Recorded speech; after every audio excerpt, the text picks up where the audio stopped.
Ayan mga kaprobinsyana, tayo magpi-plating na sa handa ng ating Onam celebration sa mga kapatid nating Hindu, mostly the mga Hindus, mga taga-Kerala, Indians, yan po.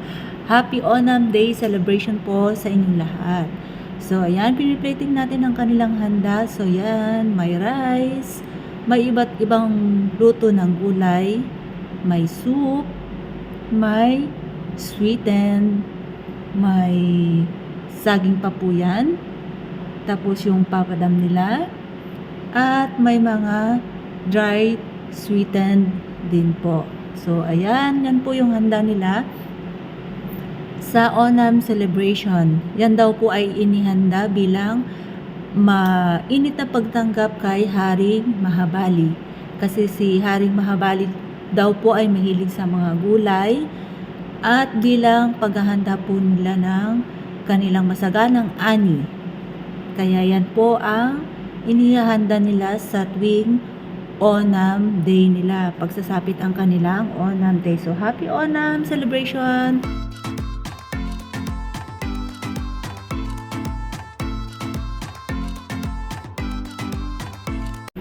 Good morning mga kaprobinsyana. So ngayong araw ay magdiriwang tayo ng Indian Festival. So yan po yung tinatawag nilang Onam. Ang Onam po ay ang pag-celebrate or pag-welcome sa kanilang hari. Ang kanilang hari ay si King Mahabali. So ayan po. Si Haring Mahabali po ay mahilig siya sa gulay. Kaya bilang paghahanda or pag-welcome sa kanila ay nagluto sila ng iba't ibang uri ng gulay. At sa pagkakataong po yan ay nakataon na maraming harvest o kaya ani ang mga Indian. So, ayan. Para bilang pasasalamat nila sa kanilang masaganang ani, ayan po. Naghanda sila at i-welcome nila si Haring Mahabali bilang pasasalamat sa kanilang masaganang ani. So, eto na po bali yung yung tradisyon ng mga Indian. Yun nga yung sinabi ko na pasasalamat nila sa magandang ani, biyaya ng kanilang kalikasan. So bilang pasasalamat na rin, sila ay pinapakita nila ang kanilang pagmamahal sa sambayanan at saka sa kanilang mahal sa buhay. So ayan po, nakikita po natin dyan na may tayo, may dahon ng saging at isang box. So, bali po yan sa isang box po na yan ay yan yung kanilang handa. So, kung di po ako nagkakamali mga kaprobinsyana ay nasa 21 na piraso po yan lahat. Kasama na po dyan yung kanilang kanin, mga iba't ibang uri ng gulay. So, ayan mga kaprobinsyana, i-prepare lang natin ang kanilang mga handa. Titignan po natin kung ano yung mga handa nilang mga gulay or klase ng luto na inihanda kay Haring Mahabali. So, bali po yun mga kaprobinsyana ay yung iba't ibang luto ng gulay ay hindi po natin mapapangalanan lahat kasi hindi ko po alam kung anong uri ng luto yung kanilang inihanda. So, ipapakita na lang po natin sa sa description kung ano yung iba't ibang mga klase ng gulay. I-research na lang po natin. Tapos ipapakita po natin diyan sa script. So kung ano man po yung pagkukulang ko diyan mga kaprobinsyano. So ayan, yun nga po, ilalagay ko na lang sa description para makita or mabasa natin lahat kung ano ba talaga yung tuhulugan ng Onam sa mga Indian. So, yan po mga kaprobinsyana, i-prepare lang po natin. Ito yung kanin. Of course, yung pinaka-size may kanin. So, isa natin buksan. Yan. Tapos yung tingnan yung mga kaprobinsyana, yung klase ng nila, kanin. Ewan ko pa ng klase ito. Hindi. Ayan, may kodigo ako mga Ayan, malalaki yung butil. Yan. Parang burda-buldaw. Tapos ito, tikman natin kung ano to.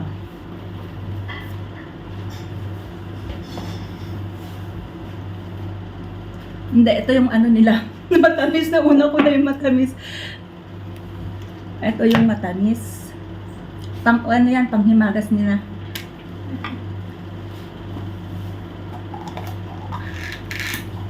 Ito din, uri ng matamis din panghimagas. Yan, pagkita natin lahat yan. Ito parang ano siya, may munggo.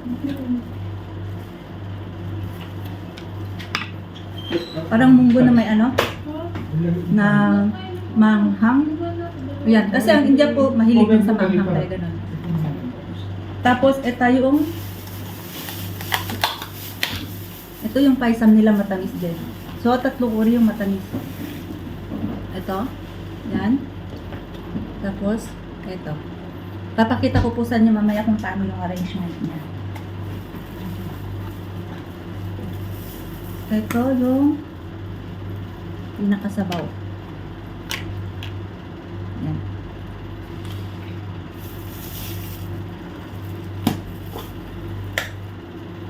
Ito din, gulay din. Lahat po yan, puro gulay.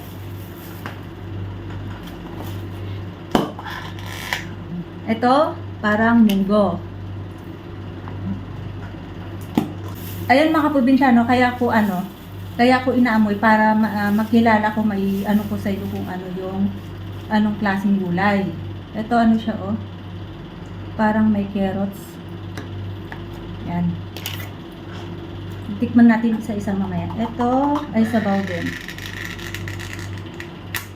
So, dalawang klase na yung ating sabaw. Yan. Bibilangin natin mamaya kung ilang peraso yan.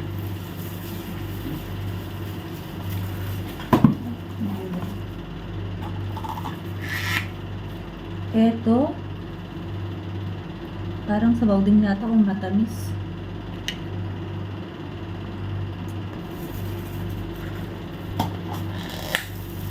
Ito, gulay din siya. Ito, for sure, gulay din siya.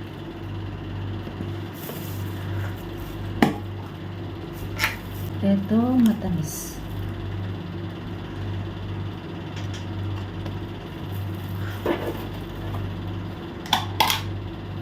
At ito, curry. Gulay din siya. Yan, puro gulay pula. Yan. At ito yung kanilang papadang. Yan po, piniprito po yan. Piniprito. Yan.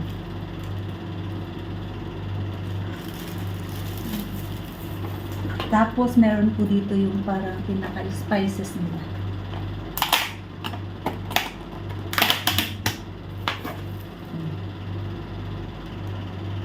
Puro maanghang po yan. Iba't ibang klase. Yan. Tatlong klase ng spices. May asin, may saging, at saka may yung mga dried na nila. Sweeten. Yan. So, ayan po. Ayusin na po natin para may pakita ko sa inyo kung paano yung pag-ayos nila ng kanila pagkain para sa Onam celebration. So, ayan po mga kaprobinsyano. May po siya. May kanin. 1, 2, 3, 4, 5, 6, 7 na gulay, 4 na matamis, 3 sabaw, tapos 3 spices, isang minatamis na dried, isang saging.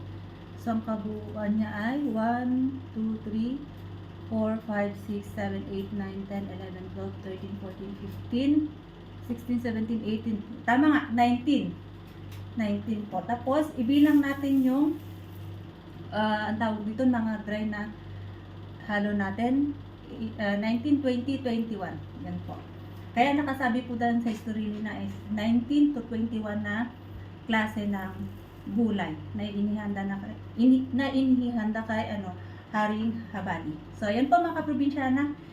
Ihanda natin, i-plating natin kung paano nila i-plating yung kanilang mga handa sa Onam. So, ayan mga kaprobinsyana, uunahin natin yung kanin. Huwag na lang natin yung ilagay lahat. Kasi kinakamay din yan Pag piniprepare nila, Yan, kamay din yung ano nila. Pero, i-ano na lang natin, buhos-buhos. Kailangan ko na dyan. Ano na? I-edit ko na. Yan. Huwag na lang natin ilagay lahat. Tingnan natin yung kakasya ng ating dahon.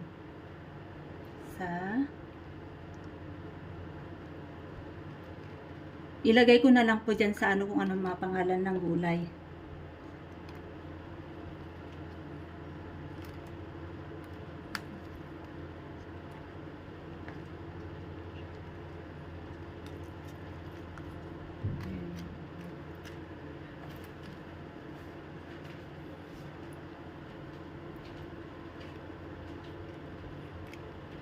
So, yung mga ano, may sabaw, ilagay na lang natin dyan.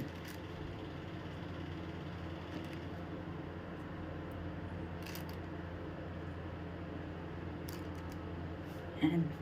Tapos, yung mga matamis natin, dyan. Sige natin ng konti.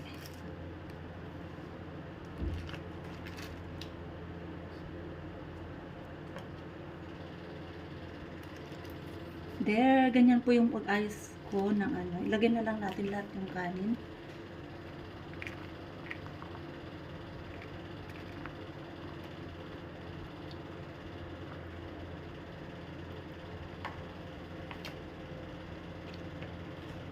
Ito yung curry din natin may sabaw. Lagay natin dito. Yan. Tapos, yan. Yung saging natin, lagay natin dyan. Itong matamis, lagay din natin dyan.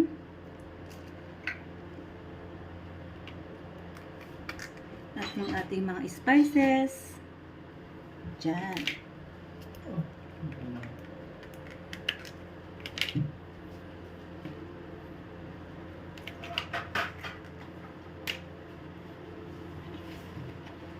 So, yan, mga kaprobinsyana. Okay na po siguro yan. Yan po yung aking paghanda ng yan. Yan yung mga pagkain nila sa Onam. Yung festival ng mga Indian, mga Hindus sa Kerala. So, ayan po. Bale, mga kaprobinsyana. Ang ganda po ng settings. So, ngayon matikman naman natin ang kanilang handa para sa Onam. So, ayan mga kaprobinsyana yung settings. Ayan. So, yung mga ano, may sabaw, hindi ko na nilagay lahat sa mga, nakita nyo naman kung paano natin siya inihanda. So, ayan. Ayan. Bale, ito natikman ko na din lahat. So, pinakita ko lang po sa inyo kung paano yung settings. Binabati ko lang po ang ating mga kapatid na Indiano ng Happy Onam Day. So, ayan. Sana po nagustuhan niyo ang ating video ngayon. Maraming salamat. Bye!